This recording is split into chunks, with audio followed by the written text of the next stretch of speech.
Welcome to the 8-module course specifically for dentists. Now, who is this for? Well, it's for doctors looking to amplify their life, who are interested in discovering and understanding parts of their emotional intelligence.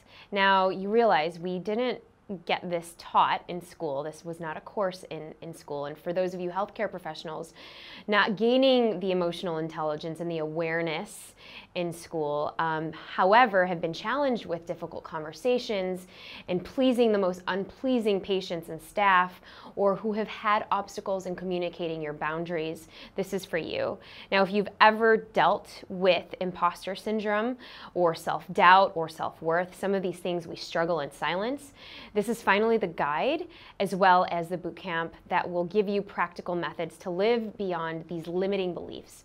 And this is finally your own personal assessment to practice the skills that are so essential, this emotional fitness, so that you can revitalize your thinking, help you cross the big hurdles so that you can have less stress, more time with your families, and more fun in the office and with the patients that you serve. And of course, it's not taught in school. So your journey starts now.